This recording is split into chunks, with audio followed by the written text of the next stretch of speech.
In the days following the capture of Minsk, the remaining Russian troops from the Western Army front had fallen back to areas outside of Smolensk. Soviet High Command reorganized them into 3 army groups, the 28th, 30th, and 16th.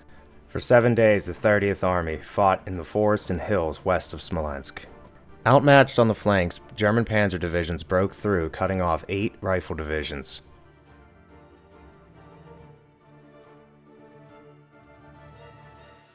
The only goal in Smolensk is to inflict as many casualties upon the German army as possible. I have to make every kilometer, every mile, as painful as I can possibly do it.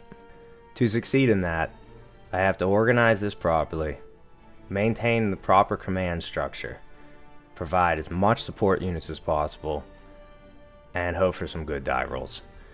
If I can get away with that and get myself into a position with reinforcements next turn, even if I have to abandon the city, which I'm anticipating just from the end turn setup, there's areas of weakness. The city itself's in good position. Honestly, to the north of it, I'm feeling fairly well. Unless he plans on taking his army that took Veliki Luki and moving it eastward directly through the swamps.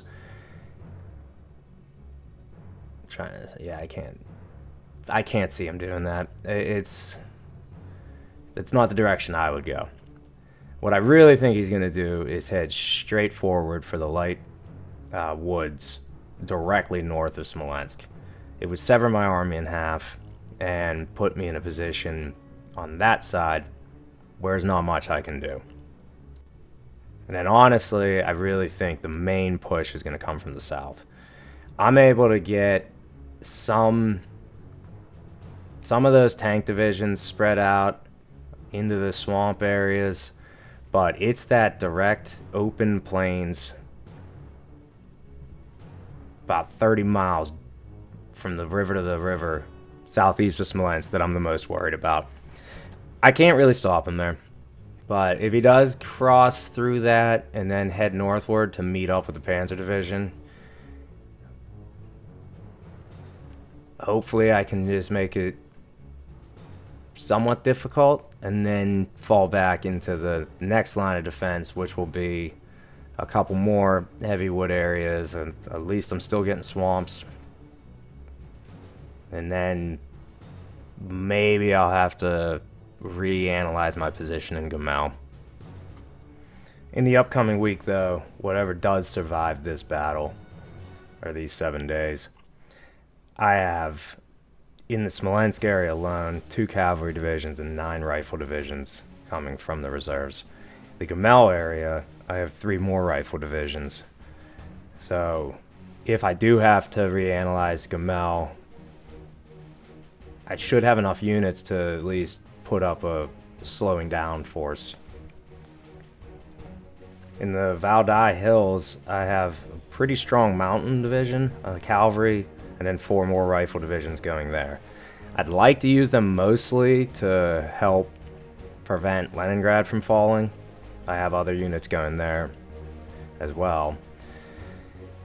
Of course, that's going to be determined by how long I can make this Smolensk battle last.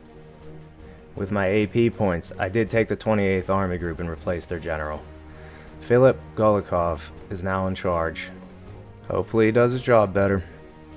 With Peskov surrounded and Parnu being threatened from the east, I'm in a retreat mode.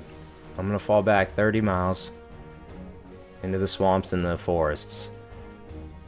I have to try to protect Novgorod for at least another week or 2 would be ideal. To do that, I'm bringing in 2 cavalry divisions and 6 rifle divisions. I'm also we'll move some of the militia a little bit further south. They've done a decent job in a week in building up some forts, so we're going to try to make the Germans have to fight for this entire forest before they even reach Leningrad. To do that, I'm going to have to get the 2 Air Force groups up here actually starting to bomb properly.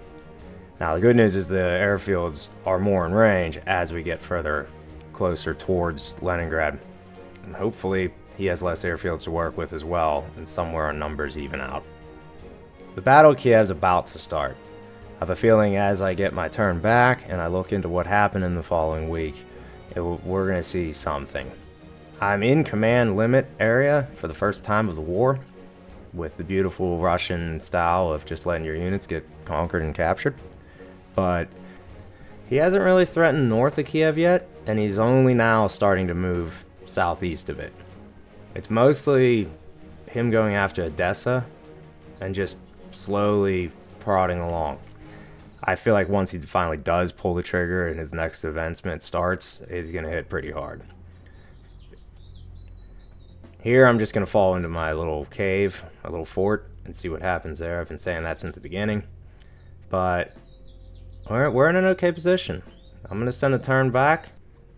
Have a good day. See you in the next turn.